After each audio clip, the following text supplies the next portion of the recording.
So good afternoon, everybody. It's really a pleasure to be here. And thank you for this opportunity, actually. So I'm going to talk about bugs, tariffs, and colonies, as you can see from the title. This is a joint work with Jo Swinnen from the University of Leuven. So a quiz. Probably a large part of you already know it, but I will show it again once more. So according to you, which country was the world's largest wine exporter back in 1960? Algeria. So, so as you can see, it had like a tremendous, a spectacular growth. And then it stabilized, and then, well, this is the World War II, and then it is back to actually the initial level of wine production. What's the origin? Bugs. So this is a very famous cartoon. Probably everybody who studied Phylloxera saw this cartoon. And so Phylloxera actually is a very small bug that eats the roots of the plant. And back in 1863, there was this invasion in the southern part of France. And they realized that actually European species were not, and it was coming from America, and European species were not resistant to it.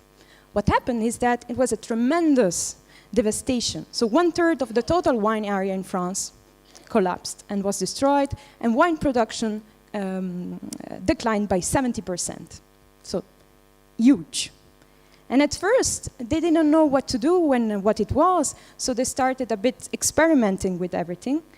And at first, they started flooding vineyards. It didn't work. They started also like putting animals on the vineyards, like frogs. It didn't work.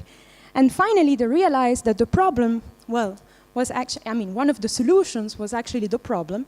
So the American wines, because the American vines are resistant to it. So the two solutions were either, there were like two groups, two philosophies back then. So either the chemists or the Americanists. So the chemists, well, they started like flooding wines with, here you can see a picture of it, with chemicals treatments. And on the other hand, you had the Americanists. And the Americanists in France, well, they were French, but they had this Americanist spirit. And they thought, well, we actually have two other options. And one is grafting, and the other one is hybrids. So if you graft the wine, you actually insert the European species on the American roots, which are resistant to the disease. And the other solution, hybrids, you actually cross two different species. So the American and the European one. So what happens? You had a shortage of wine in France. So the immediate solution was that merchants, while the others were searching for a solution to Phylloxera, merchants needed wine in order to fill the gap caused by Phylloxera, and they started importing massive amount of wines from Spain, from Italy, and we'll see also raisins from Greece. And also Algeria. We'll see that part. That's the first graph that I showed you. So increasing wine imports. Mainly from Spain and Italy, we see that France actually granted at the beginning a very favorable tariffs for Spain back in 1877. And actually Pinilla, who is here and organized together with Kim Anderson a very nice pre-conference on the economic history of wine, he showed that basically the effort here is tremendous. So the planted area increased by 40%, so huge. And it soon became the largest wine exporter of wine. The other solution was to increase raisin imports. So what did they do? They were actually importing raisins from Greece, and it was like dried grapes. And from that dried grapes, they poured water on it, and it became wine. So not from the fresh grape. Remember that, because it's going to be important afterwards. And so actually, and this is part of what the French later called adulterated wines. You had the piquette, so basically you were adding wine on the second fermentations, but here you see the share, actually it's in million hectoliters, but the total production, I have the number, and here is the share is around 10% of total wine production in France. So it's huge. And the share of adulterated wines actually reaching in total 30% of French production. Greece. So we saw that they are importing wine and they're also importing raisins. So here is the Peloponnese. So actually, this is, actually I took it from the mega file that Kim and Vicente are compilating. Well, you see there actually been a tremendous growth, so 5-fold increase in the Greek cultivated vine area, just for that. And actually the main area which started planting vines was the Peloponnese here in Greece. Production and exports. They also started massively to produce raisins, and as you can see here, this is British effect. So actually, Britain started to import first raisins from Greece in order to produce pudding. So the middle class were becoming richer and wealthier, so they started eating more puddings, and they started importing Greek raisins. And then this is the French effect, a very, very large effect, Phylloxera. You can see, but basically all the production was exported back then, so it was also a match, almost a match in 1990 something. Third solution, they colonized Algeria in 1830, and later on also Tunisia and Morocco, and they started implanting wines there. So there were French settlers, and there was no culture of wine at first. But they needed wine. They were used to drink it back at home in France, and they also needed there, so they started importing wines. And then they realized they could also produce it in Algeria. And it was part of the Mediterranean diet, and it was a safe drink. Here it is. So what Phylloxera did in France, well, it actually created an inflow of skills. So all the wine growers in France, or a large majority of wine growers in France, in the southern part of France, immigrated to Algeria. And this created, well, not only demand, because they started consuming wine, as we saw, but also a skills in winemaking, so the knowledge of winemaking. And here, you see, imports grew dramatically. This is imports, French imports. So this is actually exports. And France actually became, for the first time, a wine importing country. So before it was a wine exporting country. Here it go. And production in North Africa. So this is actually Algeria. And here it is. It took a while because they had to figure it out that how wine growing in Algeria was working. And it was working in a bit different way because it's a very hot climate. And finally, they found a good technology, which is called fermentation. And thanks to this new technology, they were able to produce. And they started producing and planting wines massively. So this is actually the vineyard cultivated area. They did the same later on because it was very successful in Algeria. So they did the same in Tunisia and Morocco. Even though, I mean, the scales are different. So you actually see that vine area was 400,000 hectares. And here it never reached those levels. Actually, this is for Tunisia and Morocco. But the trends are similar. So you also see this huge increase in wine production and steep fall for both three North African countries. Again, exports, because of course they couldn't drink it because they were a Muslim country, so they basically exported all the wines or consume it if they were like settlers. So second part, so we saw the bugs. We're now going to see the tariffs. This is Giulia Meloni, a French politician, and he will actually play a huge role in the tariffs. So here, so we saw that the French production declined tremendously, but thanks to the new technology, so mainly hybrids and implants, French production recovered. And then there was a problem, right? What happened? With the recovery of the French productions, well, wine prices declined. And in 1905, there were 1/3 of those in 1880, so a sharp fall. And the windy wine growers finally grouped together, and they started lobbying the French government. And in order to do what? Well, to limit the imports, right, from France, from Italy and from Spain, and also the raisin imports. And this is a very nice graph that Vicente kindly gave to me. And you actually see the raising import tariffs. So actually you have around 5% import tariffs, and they raise almost to 40%. So really dramatic increase of tariffs. And one of the politicians behind it was Giulia Meloni.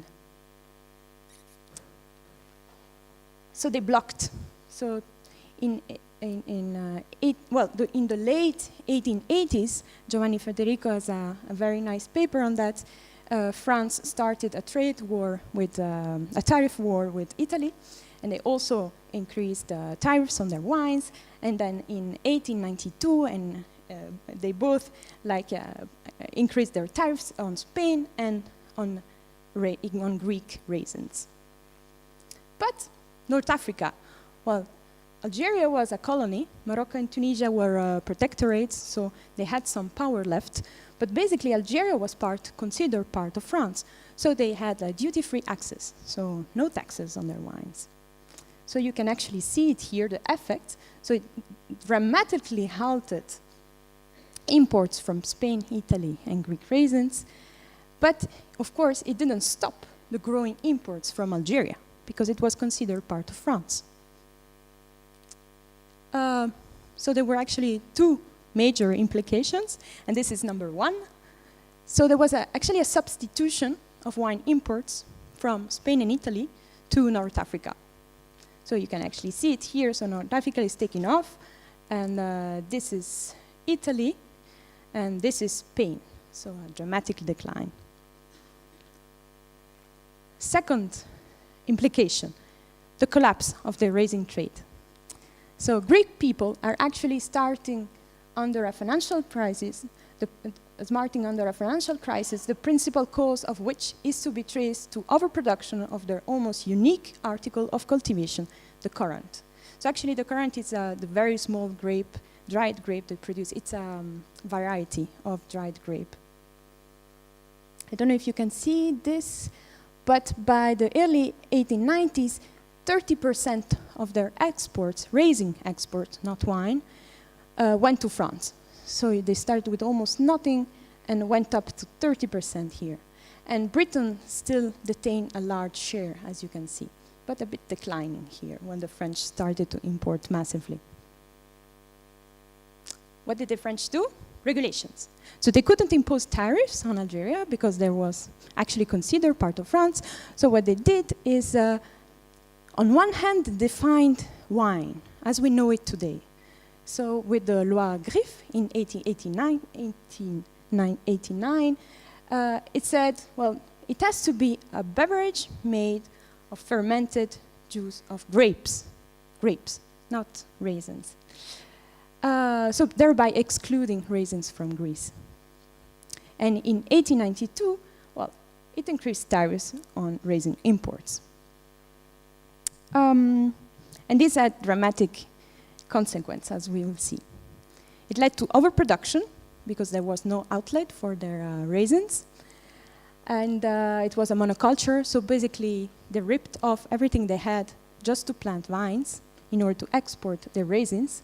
And it represented 55% of Greek export value, so huge share. And on top of that, they had some foreign debts because of the War of Independence, and it almost reached like 1/3% of their budget. And well, decrease in wine prices because of raising prices because of overproduction. And in 1893, the Prime Minister said this very, very famous sentence, "Regretfully, gentlemen, we are bankrupt." And this was not the first time. The first time, it was already the fourth time. Colonies. So we saw the effect of the box, the effect of the tariffs, and now we're going to see what's going to happen with our colonies. So this is harvesting, just to show you harvesting back in the beginning of the 20th century in Algeria. And this is the Sète Arbor in France. Well, Algeria kept producing wine and planting wines also thanks to new borrowings. And it kept planting. So in the 1930s, actually, it reached its maximum level of wine planted area and of production and exports to France. And it's also had higher yields compared to France, because they were like big farms. They were not the small farms as we know it in France. And this read, well, exports. So this is actually an arbor in Algeria, Oran, and they were like shipping barrels to France. And this resulted in a drop in wine prices in France. As you can see in the 1930s here. And what happened then? Well, the Midi wine growers lobbied again for a regulation. And it was one of the massive regulations that actually is still in place, that was taken afterwards by the European Union in the 1970s, and it's called Statut Viticole. So it was like implemented in 4 years' time, and it included storage, so you have to store your wine for a while, distillation, so you have to burn your wine, and a ban on planting the wines, grubbing up, so a massive regulation. And this actually hurt Algeria most, because they couldn't impose tariffs, as we saw, but for instance, storage was much more damaging for Algeria, since it was a hot country, and the wine got bad with storaging. And this halted the expansion. So you can actually see that from the 1930s, the vine area in Algeria stops, and as also for the other two countries. But it didn't halt production at first. And in 1961, this is again from the wonderful database of Kim and Vicente. So what happens here, well, you see actually the share of world wine export volume. It's huge. So this is Algeria, right? And this is France, and Italy is the green one. So you can actually see that they reached 60% of the world's wine export.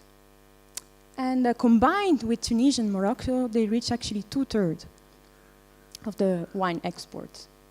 So, impressive. What happened then? Political independence. So in a very short time period, so in 30 years, the North African wine industry completely collapsed. Independence in 1956 in Morocco and Tunisia, and later on in Algeria. And this actually triggered 3 main consequences. One was, well, the departure of European settlers, which created demand, right, because the Koran forbade alcohol consumption, but also a loss of the skilled labor. This one consequence. And the other one is that France started to impose tariffs. They finally could impose tariffs, and they did it. And so this export constraint after independence were also part of the sharp decline in wine production in Algeria. And finally, nationalization. So vineyards were nationalized and grubbed up, and they couldn't really find other markets to export their wine. They tried, but they failed. So here it is. So bugs, it arrives to Europe. France really had a central role there. Production recovered, so they imposed tariffs. And finally, Connolly. So actually, they continued producing wines until their independence, when France imposed high tariffs on them. Thank you.